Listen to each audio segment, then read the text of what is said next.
take one. We'll see if this take makes it in there.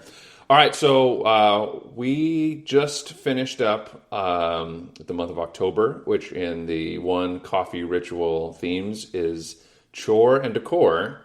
And we also had John and Gina Heflick on the podcast.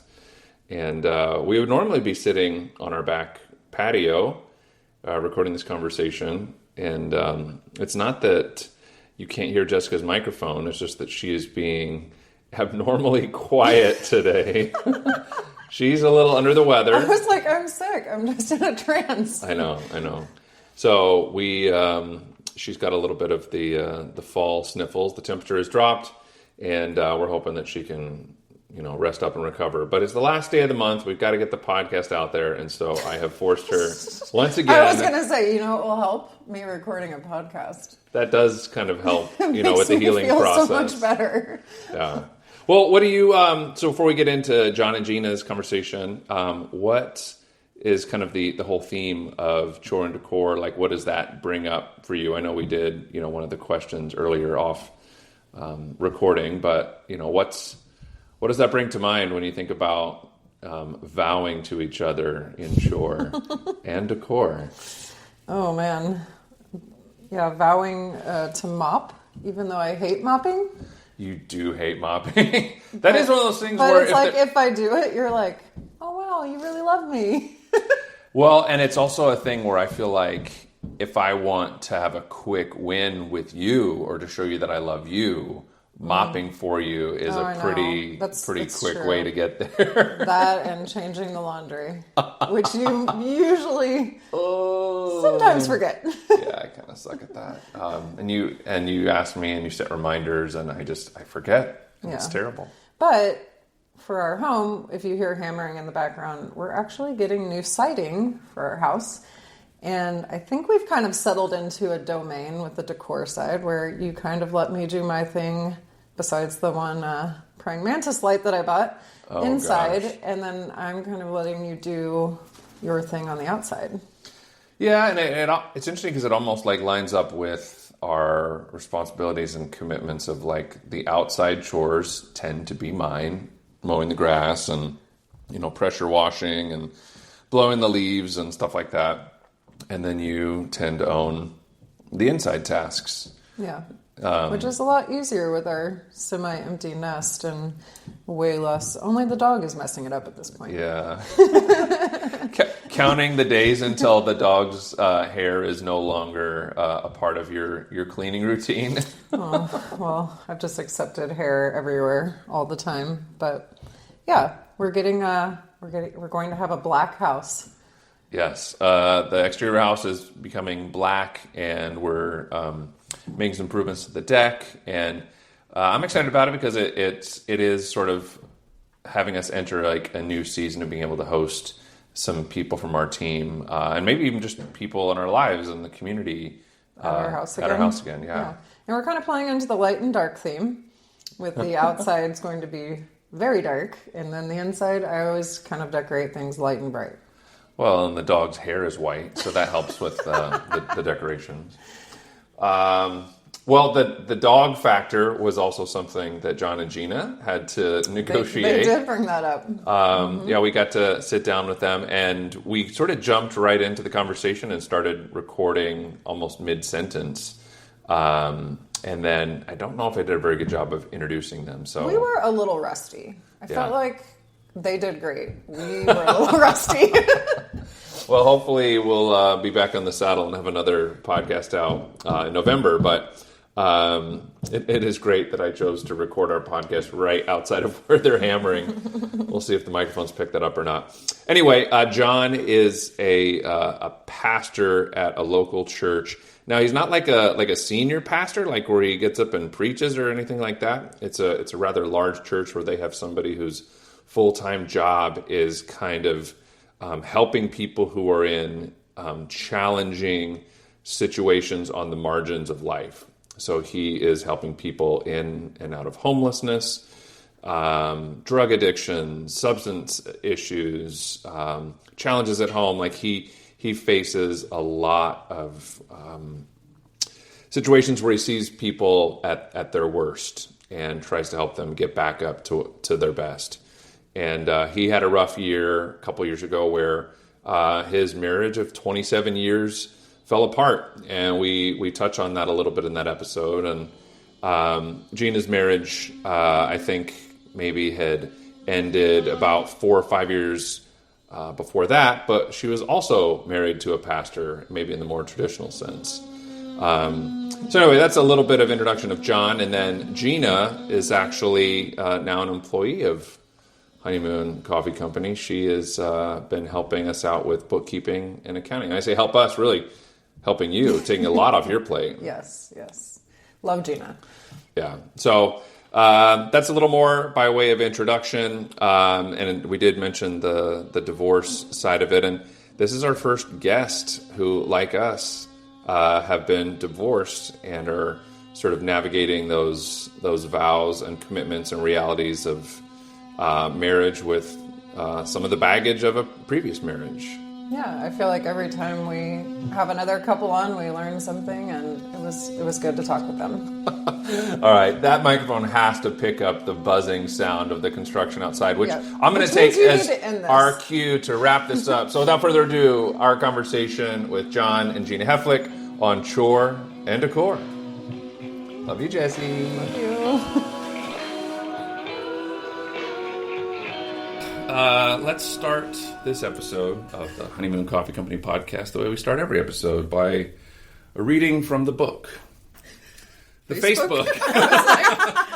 All right, so I am reading John Heflick's Facebook post from a few days ago. John is with us. You'll hear his voice here in a second, as well as Gina's. Starting with today. Today is Gina Blankenship Heflick and my swipe right day. We started our connection via Facebook dating last year, and what a year it's been. I decided to jump back into dating waters just a year after my previous marriage fell apart. I knew it was quick, but I never dreamed I'd find another love so quickly. I've had a lot of misconceptions about myself and dating as a divorcee. Gina and I messaged for a couple of weeks in what ended up being very long messages. Then we began talking on the phone. This led to a couple hours most eves. So we decided to meet in the small town of Mount Vernon, Illinois, which is halfway between Greenville, Illinois, where she was living, and Evansville, Indiana, where I live. One of our convo topics was how we decorate. She likes primitive, unique, very homey decor. Honestly, I was fine with whatever April put on the walls. Until I became single again, I never thought about it much. Gina sent me a photo of the smaller iron pig in the post photo. In scrolling Facebook Marketplace the week before meeting her, it brought up a chance to buy the larger pig, so I jumped on it. There's a picture of 2 pigs for podcast reference here. Looking back, this was way too forward to present to her the first time we met.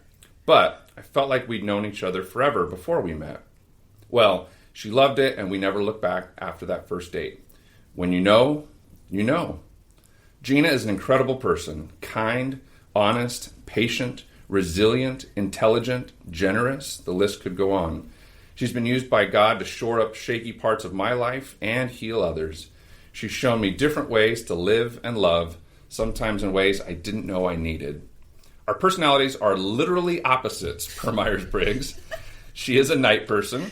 I am alive in the morning. She's never had animals in her homes. I have 2 dogs. Her career has been spent in nonprofit accounting, and I've always been people-facing. This hasn't been without its negotiations. I'm blessed that Gina swiped right back. The more we are woven into each other's lives, the more I can't wait to see what God has in store for us. Oh my gosh, that's so cute. Isn't it such a good post? Yes. So, anyway, so after I read that, I texted John and said, this is actually perfect for our theme for the One Coffee Ritual this month, which is on CHORE and DECOR. And so you guys are sitting here a year into your relationship and blending of families and households. And so let's maybe start with Gina. I don't know, did he run that post by you before he put it out there? He did not. He told me that he had written a post about divorce a few days before, and he said that he was going to write a redemptive post. And funny enough, my son was in town, and so Saturday morning when he posted that, I had not even looked at Facebook, and then I went to a baby shower and everyone was going, "Oh, what a wonderful post! John is so sweet." And I didn't even have a chance to read it until much later, and I thought, "Oh, that is very sweet." Yeah, Awesome. Yeah. Well, what jumped out to you about that, babe? You're smiling from ear to ear over here. Why doesn't my husband write me such sweet Facebook posts? You do sometimes. No, it's just so good to just see the encouragement and knowing you, Gina, because backstory, Gina just came as a blessing to us a few months ago. We were looking, I had been doing all of our accounting and was getting pretty overwhelmed trying to manage that and, run operations and the people. And so Gina, I don't know how did we even get connected? John, you reached out to Zach? Yeah. Yeah. I said, ask Zach if you know anybody. Zach and I have known each other for a minute, and so Gina had just got to town. She'd moved in. We'd kind of committed to settle for a little bit before. She had some jobs that she brought with her, but she was looking to add some hours to those things. Yeah. And so I just texted Zach and said, "Hey, do you know of anyone looking for nonprofit?" Zach knows everybody. Yes, exactly. I said, and so I figured if somebody would know somebody that needed this kind of service, and Zach's like, "Oh, I think we do." Actually, we do. I thought, "Oh, this is cool. This was not what I was anticipating." We snatched her up, and she's been awesome, and just has such a good heart. And so, when he was reading that, I was just smiling because just getting to know you, and John, we had already known you before. Yep. And then the other thing that made me laugh was the decor part. Yep. Yes. Because some of me and Zach's worst fights in the beginning came over how we decorate. Mm-hmm. Like, it was more at the shop, though, than at our house, wasn't it? It started at the shop. It continues. Yeah, last year or the year before, Zach brought home a couch without running it by me. He sent me a picture and said, "Do you like this couch?" I think he might have even said, "For Jacob, my son." Yeah. And I was like, "Yeah, it seems fine for Jacob." Right. He brings the couch home to us. If it's good enough for Jacob, it's good enough for Jessica. No, it was not. Well, anyway, yeah. For me, that was the part that kind of jumped out. But now that we have you guys here, I would love to go back to that moment, or maybe even like you said, right before the swiping right or Facebook dating. I don't even know if Facebook dating was around. I didn't know about Facebook dating. Yeah, so. Yeah. Maybe take us back to right before you swiped right. When did you kind of feel like you were ready to get back into dating? Ooh, that's another backstory moment that pretty much right after ex-wife and I had separated. Zach had asked me to be involved, or I had weaseled my way into, I don't know which came first, but he had talked about this thing called estuary, where people could come together and just bring what's alive for them, the topics, and sometimes intellectual, sometimes personal, sometimes spiritual. And that sounded like something that was really of interest to me. I needed more community at that point in my life, and I needed something else, something that in addition to, I'm a pastor, and church world is great, but sometimes you need outside those bubbles too, and that gave me a platform for that. And what estuary became for me was a real safe spot, a safe place to share what was going on in my life. I shared about what was happening as my wife was separating from me, and found this platform where people who had been through what I have been experiencing at that point. And Zach, personally, I remember the night that I kind of disclosed some of these things, and there were multiple guys who kind of stood around me and just kind of spoke into my life and said, "It's going to be okay." And I really needed that at that point. And so Zach and another Perry, another guy in the estuary group, came to at a wedding funeral because I couldn't figure out how to get my wedding ring off. Yeah. Because it was just something that just didn't. I knew it in my brain, but I couldn't experience it there, and so I thought maybe a communal action of this, and Perry's into rituals, and so they helped me design this thing. And I didn't even know what it was. I Googled, is there such a thing as a marriage funeral? Well, there's all the rituals at the beginning, of a marriage, and so where are the rituals at the end? And obviously taking off the ring was a big one. Yeah, it was a big one. So they came over to my house and with some church friends, and we put this thing together, and they were all crazy enough to try it with me, and it helped. And so that was in August of that year. And so a couple months later, I was looking around going, okay, like life feels a little bit stable. And I thought swiping right meant, I was never good at this dating thing back when I, in college and those kind of days. So I thought, this is going to take a couple years to figure out. And it just so happened that, one of the first people that I got connected with was Gina. Yeah. I remember when... I'm glad we're going down memory lane to that, because I remember feeling very hopeful for you, John, at that point, not knowing anything about your existence yet, Gina, but really kind of believing that that you were out there, sort of somewhere. And then there were those more months that needed to happen for you to go through the finality and those different sorts of steps. And so there's the steps towards, some sort of individual wholeness, where you feel like maybe you're ready to expose your life and be exposed to somebody else. And so it starts with swiping right. So then maybe, Gina, how did you get into Facebook dating, I guess?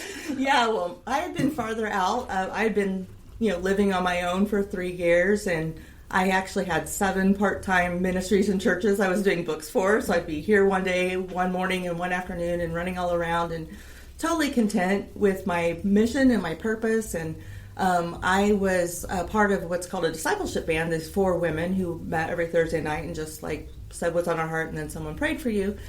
And over the course of last year, God was just teaching me a lot of things about my own mission and my purpose, and I learned about Enneagram, which turned my world upside down. What's your Enneagram number? Or do you not want to share it? No, I'm such a 2. I'm a total 2. I knew it. 2 a helper? Yep. Yeah. Okay. Yep. Yes, and when I learned about that, I thought, there are other me. people out there like me. Yeah. I cried when I was learning about it. And what's John's?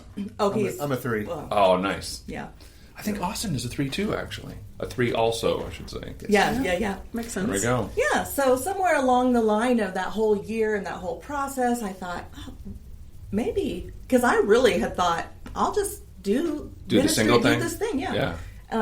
Maybe I'll kind of, want to be married again. And then in the back of my brain, that prayer I couldn't really even ask, maybe I'll be a pastor's wife again. It was one of those, I did want to do that, but because I had been, my ex-husband was a pastor, and so when I finally decided, I had all these girlfriends around me, involved and invested in living vicariously through me, and it was a really fun time in the beginning. And my friend Christy had a Post-it note in my office. We both worked at the same church with the guys I was burning. Because I would go out on one date and I'd be, nope, next. And then I met John. How long did that go on for? I don't know, a month or so. Oh, okay, so it was pretty quick. Yeah, for both of you. Pretty quick. Yeah. I'd been on. I also wanted to talk right away because I didn't want to waste my time if there was absolutely. So I see that in you. Yeah, down to business. Super efficient.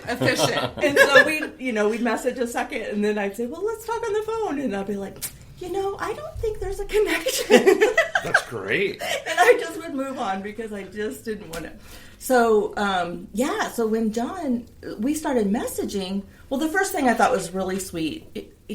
When I swiped right, I guess, was a Friday, and my boys had just come in town. My oldest lives in Charlotte. And he messaged me, and I said, oh, my kids are in town. And he said, oh, my kids bring me life. I'll message you back when they leave. Mm-hmm. And I thought, okay.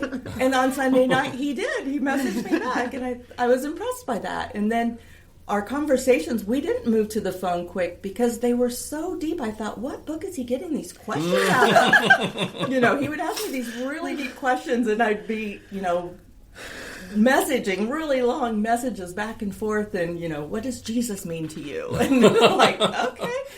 How much time do you have? Yeah, no, for real. And so we messaged, and I'm sad because he deleted his. Well, I'm glad that he deleted his Facebook dating profile. But that's probably good. Yeah. Oh no, it deleted the messages too. Yeah, we screenshotted them, and I didn't realize it would do that. I know. We really wish we had those because they were so good. Before we ever gave each other our phone number, it was probably 2 weeks of these really. Yeah, I think Zach downloaded all of our. Oh yeah, I've got them on a PDF somewhere. In the beginning when you're writing each other poems and Yeah. So. Yeah, so then it turned to texting or a phone call. Phone call, because the message kind of got to the divorce story, and we're like, yeah, that's a conversation. Sure, I think we spent 4 hours on the phone that night, Yep. And then about 3 hours or so every night for the next, I don't know. For a while. And then it was about 3 weeks before we could our schedules work to get together to meet in Mount Vernon, but... That's another logistical question.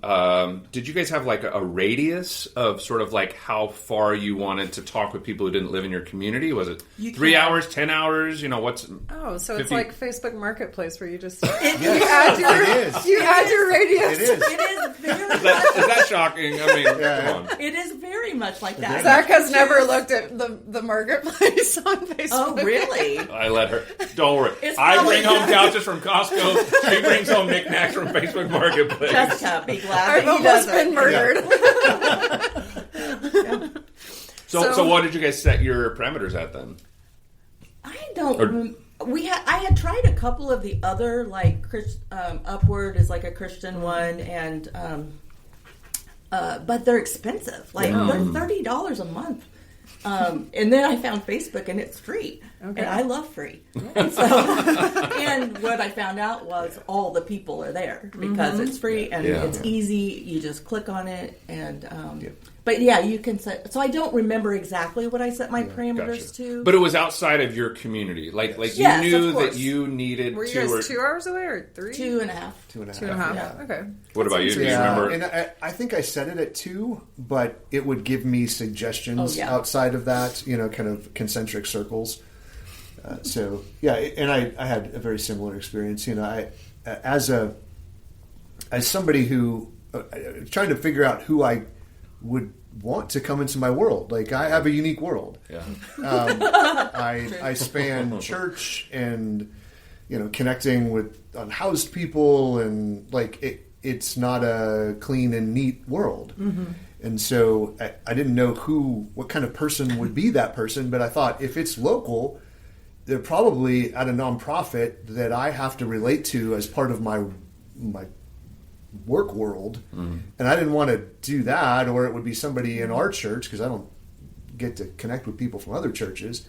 I thought that would be super weird. I don't want to date somebody who attends, because then what happens if someone goes sideways? And so I thought, well, I had it in my brain that I pretty much have to meet somebody out of town, because the chances of meeting somebody in Evansville that isn't already associated with some organization that I'm connected with was very slim. Mm. So that's kind of where my focus was a little bit outside Evansville. Yeah. And Gina, your kids had already moved away from home, so you were open to moving? Exactly. So I was open to moving. My oldest lived in Charlotte. My youngest lived around in that area, but as long as I was sort of around-ish, and my parents lived in Iowa, so I was kind of looking at, somewhere in the Midwest.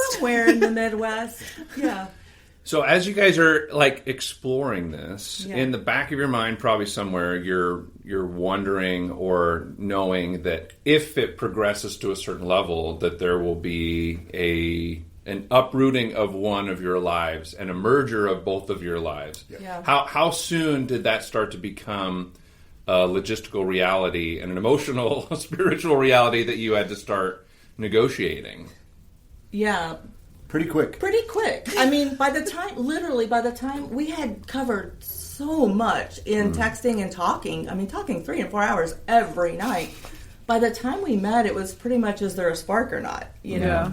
And so all of our friends were going, what? So wait, there was still a part of you that was like, you know what? I've seen a picture, talked on the phone, but we gotta make sure there's, Well, there were two steps to that in my brain. Was both, yes, we got to meet, and is there a spark? And that wasn't a problem. But there was also an agreement from our communities. Right. Like, my people needed to meet her people needed to meet me, because her family was a little bit out further. I did talk to them on the phone beforehand and met them once, but by the time I met them, we were honestly in wedding prep. And my family isn't super close, and so they're not that traditional family that would be able to vet, if you will. Sure. And so, when she would come this way, we'd have dinner and meals and such with some of my, people who were looking out for me. Yeah. And then I would do the same for, people who were looking out for her. And so in that, there was kind of a discernment. Yeah. So it was quick. I totally understand that, but it definitely wasn't without its checks and balances. Yeah. It wasn't just, do we like each other? Yeah. There's bigger considerations here. We're quite adults. Yes. We're on the other end of adulthood. This is there's a lot more to consider than am I attracted to you? Yeah, we kind of had these steps out, meeting our friends. I mean, our close friends, Christy, who ended up marrying us, one of my best friends. Best friend of 25 years. She grilled me. She grilled you. Oh, she did. We knew this going in. It was a grill. It was a grill. Appropriate, but it was a grill. Yeah, it was sweet. And then, of course, his daughter lives in Raleigh, and my son lives in Charlotte. So that was part of the process, was meeting the children. And so we actually took a road trip in late January, I think it was. Yeah. Went out, stayed with my son a few days, went out and stayed with his daughter a couple days, went and saw where he used to live in Columbia, and came back. So we had all of these, and we both, I think partially to appease our friends, we would be like, well, we're on this trajectory, but we both know that we can either one jump off at any time. Sure. Yes, we're on this route towards engagement and marriage because we don't see any roadblock to that. Sure. It's so good. Yeah, it's a little bit, I guess, later in life, dating is a little bit different. Yeah. It's when you're young, you date around and you see who you like and you see who you are and stuff like that. But I kind of had a vision for who I would like already, and then I kind of knew who I was. Wasn't an accountant. Well, no, it wasn't. Gina surprised me.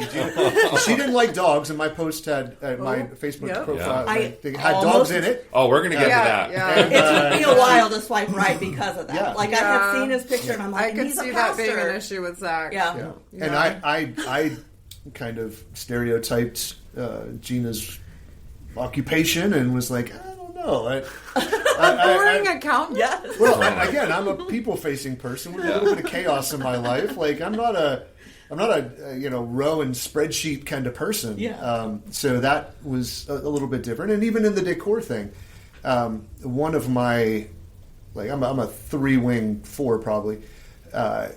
So I had done this creative thing to try to envision what life was going to be like. Zach saw this, and it was kind of a dark moon with a sun coming up behind the moon, and I'd made it out of pallet wood and stuff like that, and I hung it over my mantle for a while, and I knew it was a temporary thing. It was kind of an odd piece, but it was mine. Sure. I did it. It was created, and it was part of me, and I was part of my journey, and so even that became a negotiation piece. Like, where does this happen? Because it was significant to me, and it's now in our basement.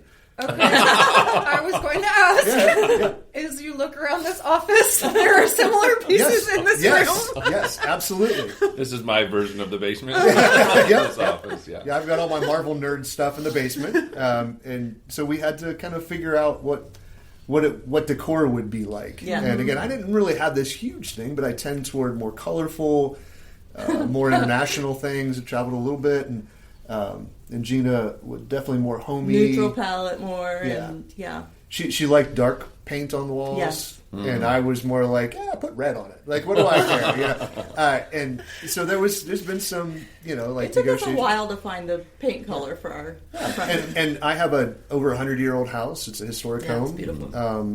And so it's all original wood, and so it's. And Gina, you were coming into a home that he already owned. Yeah, and which so that's hard. It's different. Yeah. in my view, he liked mid-century modern. Well, that's just what was sort of left over, kind of from. So he wasn't. held fast to that, but in my brain I'm thinking, how am I going to match this?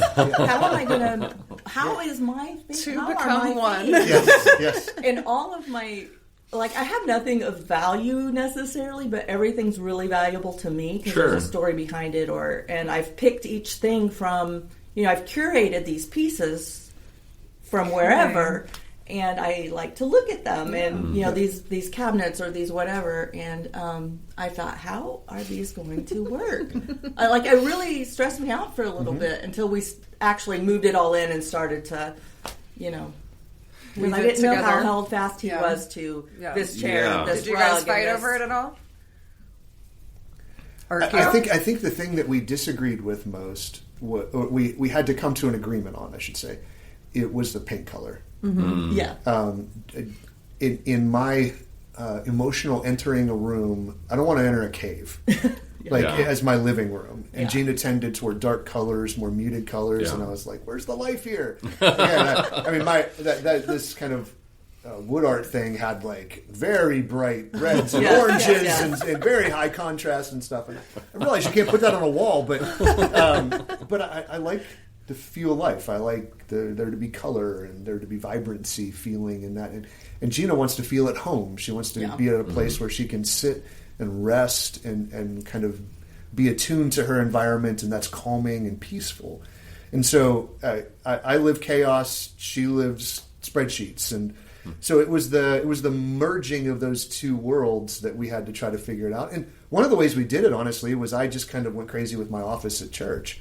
And I kind of have a specific... Kind of like my office. I resonate with this. This is the domain that you get to own completely. Absolutely. So I have some of the very unique things there, and that's where I've kind of kept some of that stuff. But we do have a Princess Bride poster. Yeah, we do. That is kind of both of us, right? It's our generation, it's our era. Well, it ended up... You said yes to this. We're gonna have this right now. No, I'm pro Princess Bride. I love the Princess Bride. No, when we ended up picking the color, which is kind of a dark turquoise kind of color, so similar, a little bit darker than the sweater Zach has on, but there was a box I had over on the table. I mean, I was bringing home these kind of like brown, gray, greens, and he's like, but how about this bright yellow? This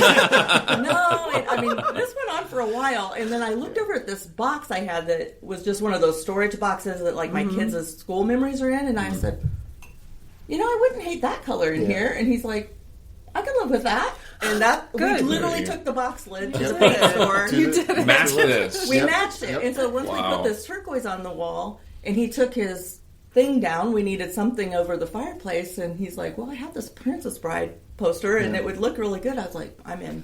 So that kind colors of... ended up matching. It kind of blended us in a weird way, and then there's all my cute homely stuff all around it, but yeah. I can imagine that it would have been a difficult, or at least something you'd want to navigate through carefully. She's the one who's uprooting, her home and her stuff, and how do you say like, okay, there's two full houses, right? Yes. You had probably all the things. So did some of the things that were duplicated get sold on Facebook Marketplace or donated, or some of those, and some of them we just are storing for kids who are getting processed and moving out and things like that. The kitchen stuff, especially the pragmatic things. But there were some things that were sold on Facebook Marketplace to make room for my things. Yeah. And one thing that was clear in coming together was that, and we both agreed on this, was the bedroom needed painted, and that pretty much whatever Gina wanted in the bedroom, we were going to try to do. Yeah. And so that became kind of the first space that was hers. And honestly, we're still quite in process of this. We're not finished at all. Yeah. I mean, you guys are literally like a year-ish of 7 the swipe. months. Well, yes. A year we'll be married of 7 months tomorrow. Yeah, March 30th is our wedding. Yeah. Wow. Yeah. Well, we've got a couple of questions, I think, Jessica's got the questions pulled up, that couples using the one coffee ritual, would be prompted, and we thought these might be good to bring up here. So we've talked mostly about decor. We'll switch to chore maybe after that. Do you have a decor question that we can put them on the spot and see? Which you guys just kind of led into it. So. Okay. All right. What's one thing in your home, a piece of furniture, art, or an object that holds special meaning to you, and why? And is there a story behind it? Which, John, I guess you kind of already just told us with the little piece that you created during your post-divorce period. Yes. Gina has a story behind literally everything that she Literally I'm curious everything. to see which which one? Even that pig. So that story was a little bit. I remember it a little bit differently. We were talking about thrifting in thrift stores because I love to go. I just love to go on the hunt of unique things. And my mom and I were on a bus trip, and we went to Martha's Vineyard, and there was a thrift store. I was like, Mom, we have to go in a thrift store in Martha's Vineyard. And that's where I found this pig. And I'm like, it was so random, but I liked it. I don't know why. And so it wasn't like I sent in this pig, this is my favorite thing in the house. No. We were talking about thrifting in this, Martha's Vineyard, and so I had randomly sent him this pig.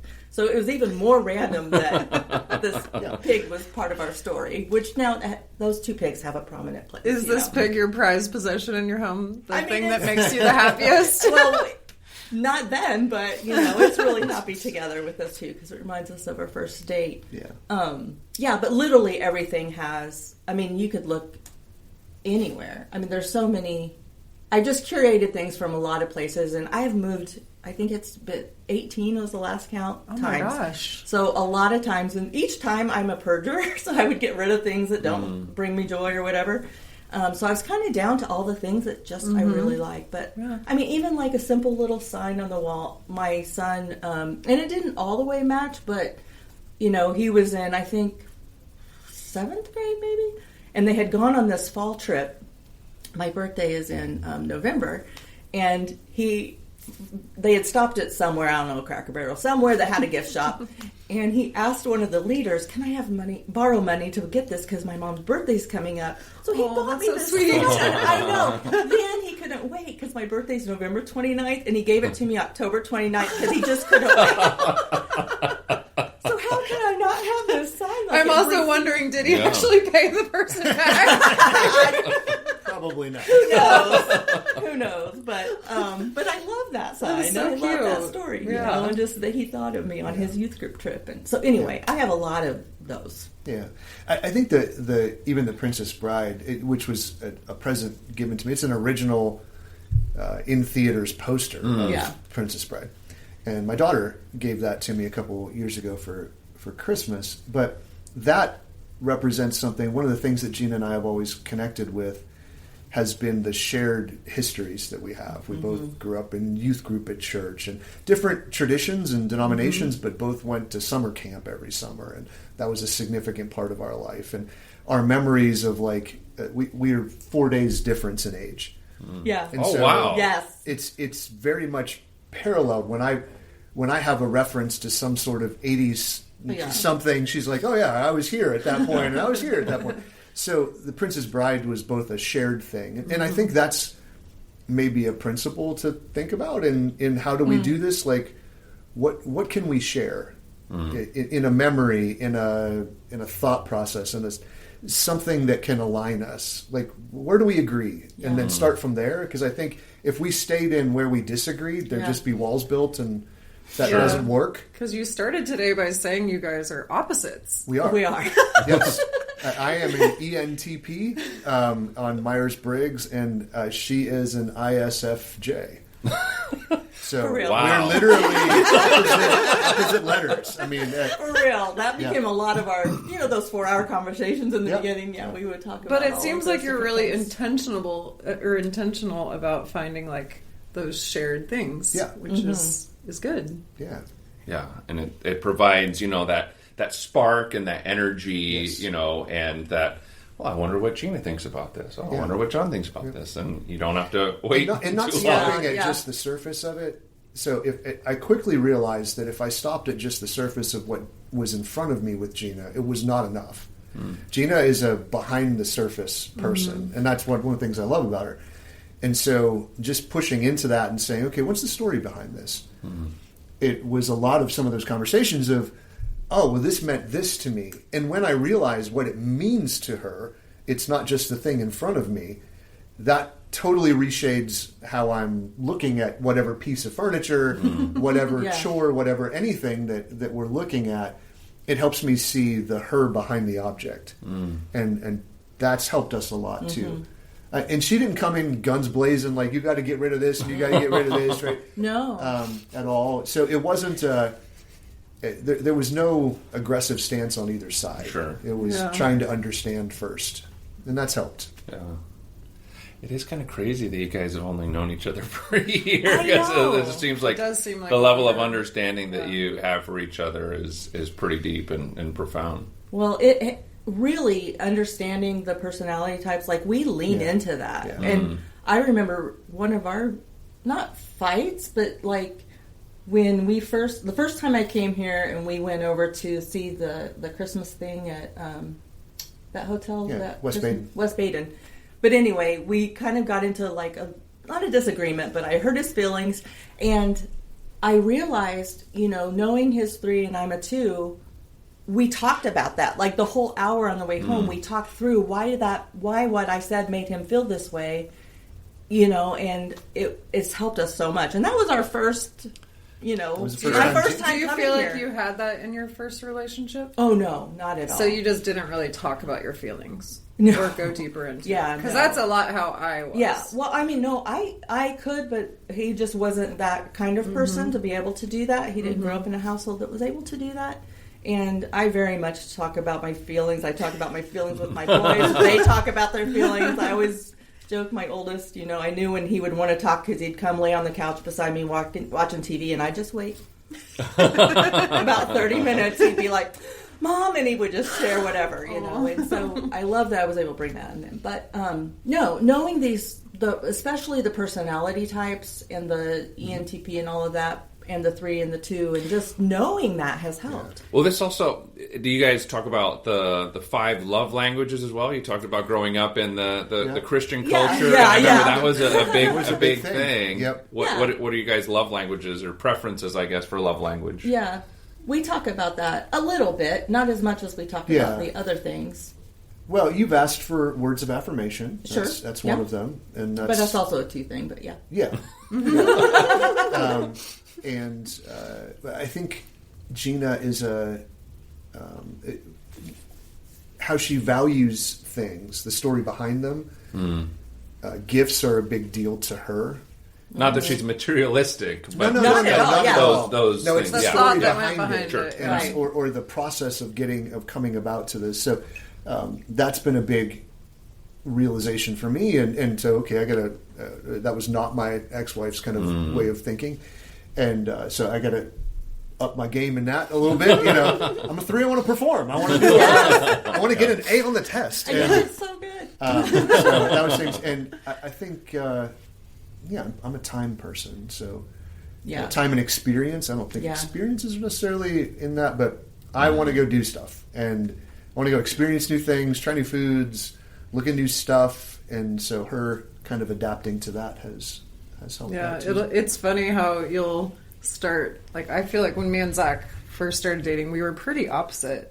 And then now it's like we're like more in the middle, like we both moved. Or we've like towards each merged to other. where you are more of a risk taker and I'm more conservative in a lot of ways. So yeah, it's kind of cool how that's the experience of becoming one. It is. And you had mentioned the chore part of it, and so you guys were both used to, or at least Gina more so than John, have used to like managing a household and figuring out how everything stays clean, gets repaired, etc. So how did you guys negotiate the division of chores? Yeah.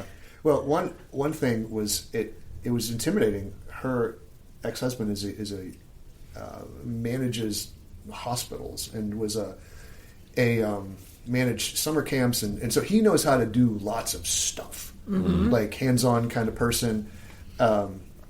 And so, I'm not necessarily that hands-on type of Unless person. it's making art out of pallet wood. Well, and then, I can fiddle, but I don't know how to do anything. And so that was definitely an intimidation factor for me, was like, I don't know if I can live up to the standard of like, I can fix that type thing.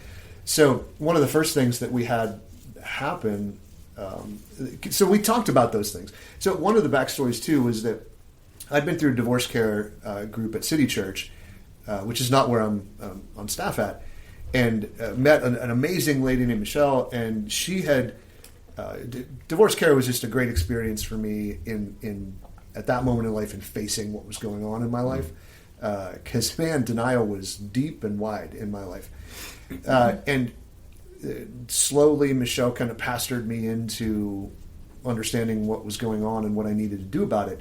But in that process, she had mentioned a list of, she said, if anybody ever wants to date again, I have a list of 600 and some questions. It's 277. 277? The accountant knows. Still a lot. No, yeah.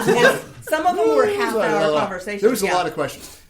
Huge amount of questions. So we had committed to doing all of those questions. Wow. Before, on the phone, we did all of those before we got engaged. Really. Yeah, Wow. There's a couple of them that we did face to face, but so we had already had some of these conversations about what to do when, who does the chores, who does this. Yeah. So, one of the things that we both kind of came from was a little bit more of a traditional type thought process in families, and so the husband does this and the wife does this, and that's never necessarily been what I per se wanted. It just kind of fell that way a lot, and so it came to, we had one of our HVAC units broke down, and couldn't figure out what was going on with it, and Gina had Googled this thing, and she said, well, maybe it could be this. Well, he wanted to call, and I'm like, Yeah. I don't want to spend money, Yep. so I Googled how to fix it. So she Googled how to fix And it. I said, listen, this says it could be this. This sounds like it could be easy. It could be this capacitor. Yeah, go ahead. Yeah, and so I had fiddled with it a little bit before, and so I went out and looked at it again, like anxiety through the roof doing this. Like, am I going to screw Am I going going to get electrocuted? Yes. Yeah. Well, I knew enough how to turn the breaker off, and so that was my level. That would hit my lid with turning the breaker off. But through a Google thing, through YouTube, figured out how to take it off, and went to Granger, which is like real man, store. Yeah. You have to Super work hard to get in the door, Yeah. I think. Yeah, seriously. And so I was like, I don't know what I'm doing. Can you give me this thing? And they're like, okay, this. And so we ended up putting it back together, and it worked.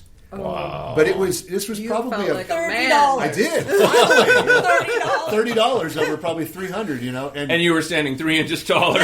seriously. Yeah. But and but that's it my took, love language right there. Yeah. But it took probably a week and a half for that to happen. Yeah. So she was No, really, it wasn't that long. well, it felt like a long time. It was like 4 days. It He was having panic attacks when you were I'm serious. Like I was Time dilation is a hating. thing. We I was have a hating two- this thing. We have a two units. Yeah. So our upstairs was Yeah, full, and so we just lived upstairs. You for had 4 a days. place to go. Yes. Okay. Yeah.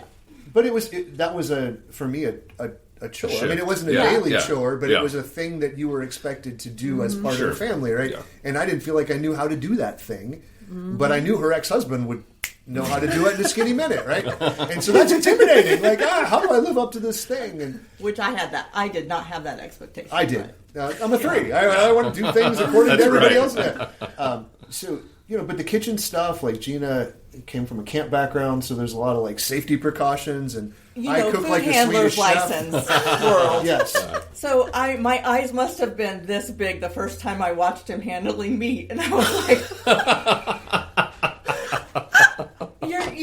"Are you gonna do that with that? Are you using the same cutting board Are for you vegetables? pushing that rag around the counter, and wiping the Anyway, we've." And my internal conversation was, I ain't killed anybody yet. I've been Yeah, cooking for yeah. 30 years. Like, I can't do this too bad. But, Oh my gosh. but that was a negotiation. Yeah. Yeah, Like, that was certainly a I mean, negotiation. it was around chores. So I think Yeah.